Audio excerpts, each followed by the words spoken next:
Hi, I'm Tony Russo, and this is In Case You Missed It from Kates-Boylston for the week ending Friday, December 13th, 2024.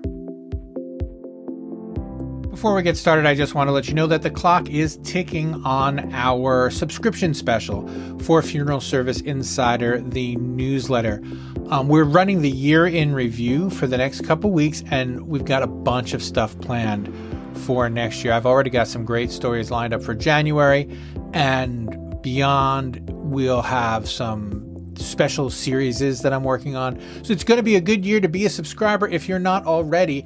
And you can find a link to subscribe in the show notes, as well as links to American Funeral Director and American Cemetery and Cremation, which are, I think, $1 an issue for next year if you sign up now. And again, that offer is ending soon. That's why I figured I'd give you the heads up. All right, let's get into it.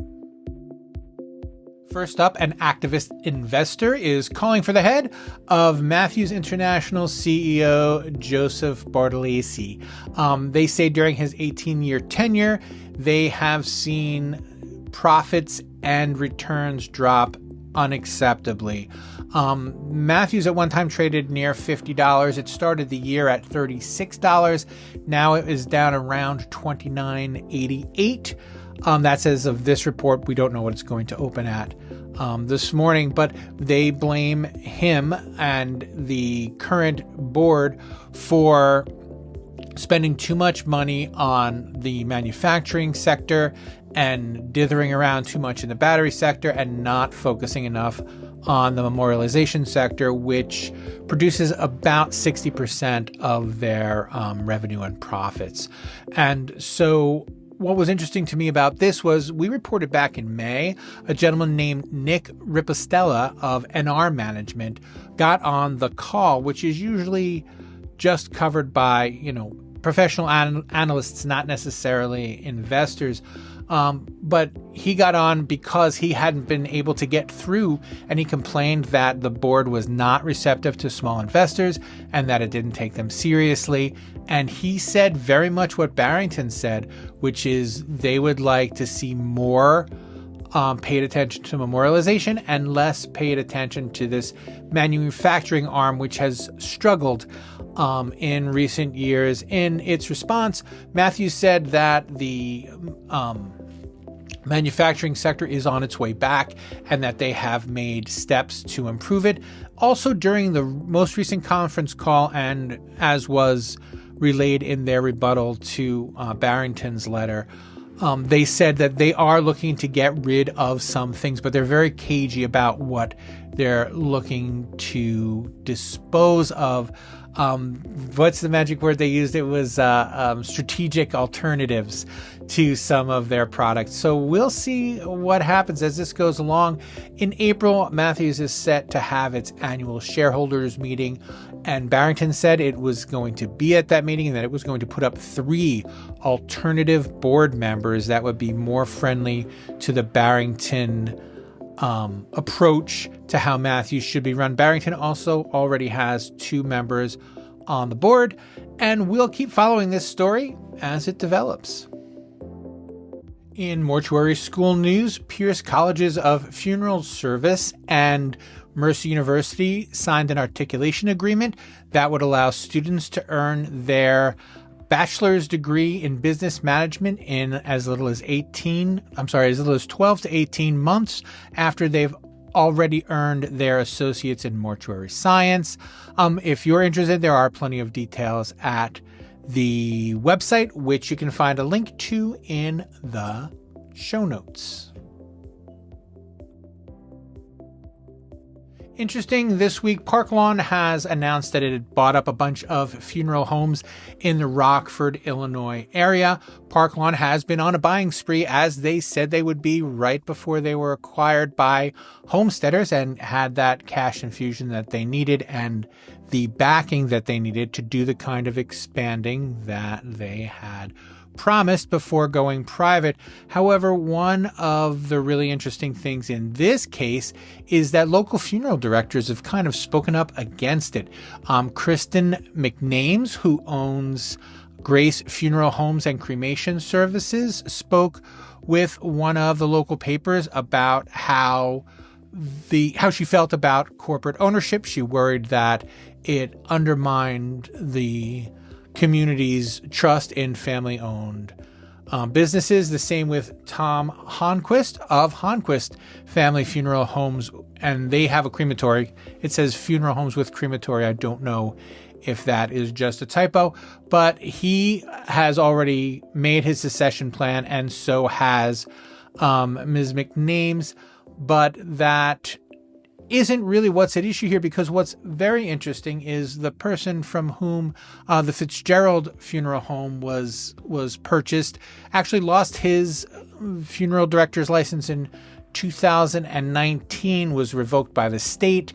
It does not say why, other than the generalities, not professional and professional conduct violations. He lost his funeral director and embalmer's license over. But that is all that is. But I think that it's important to say that in my experience, the last thing they do is take away your funeral director's license unless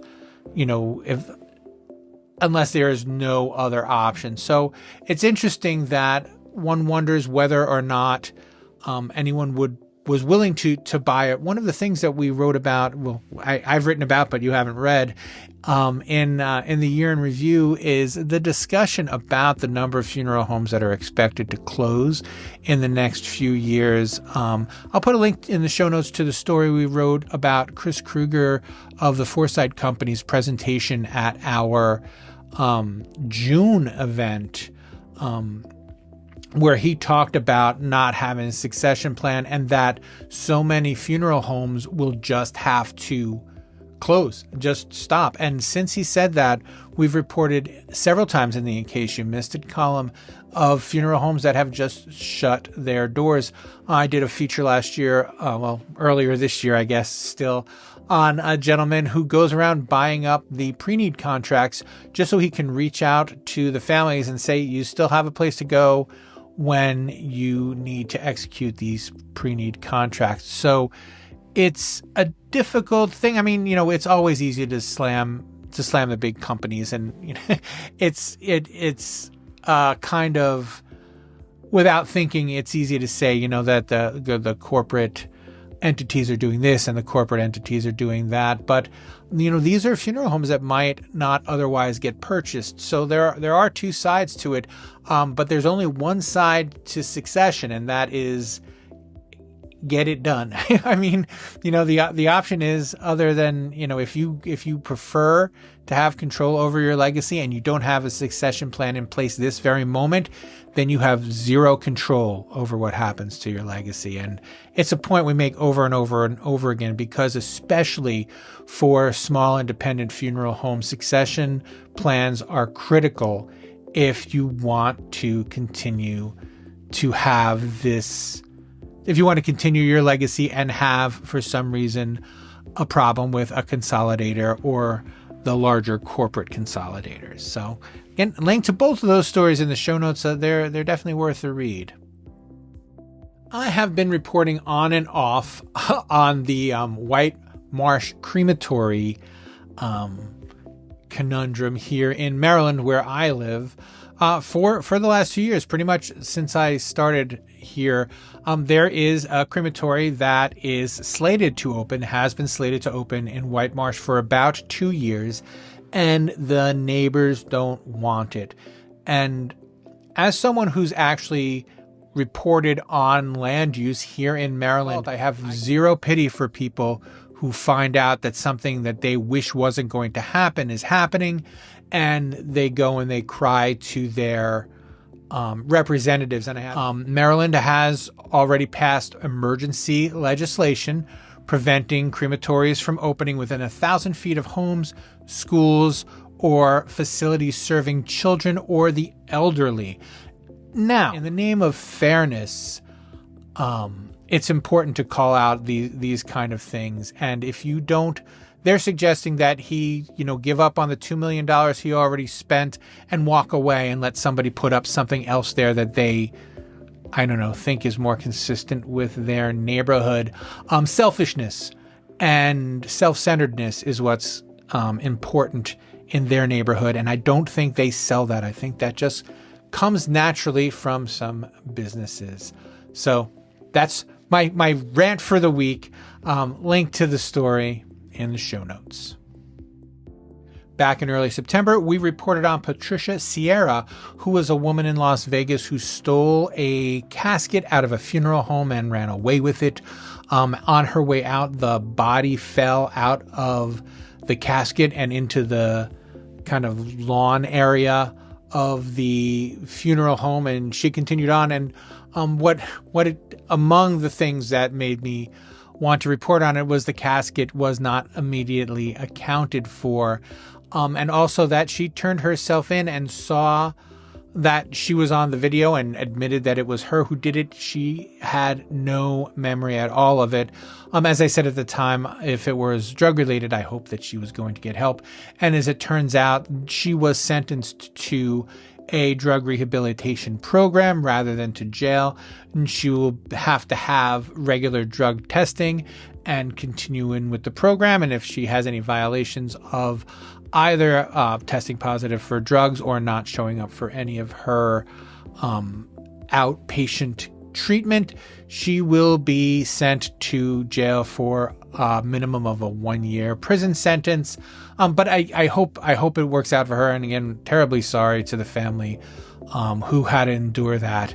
But it looks like at least she's getting the help she needs, and we'll see if that's sufficient.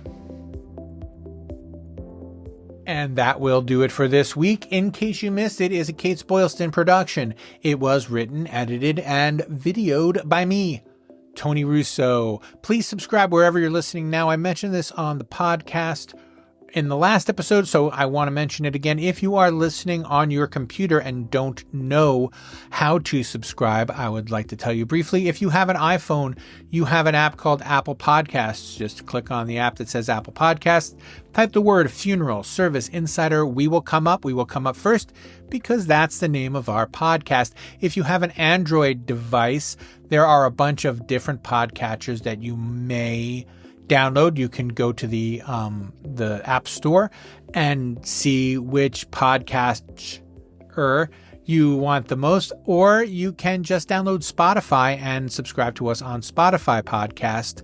Again, just go to Spotify, type Funeral Service Insider.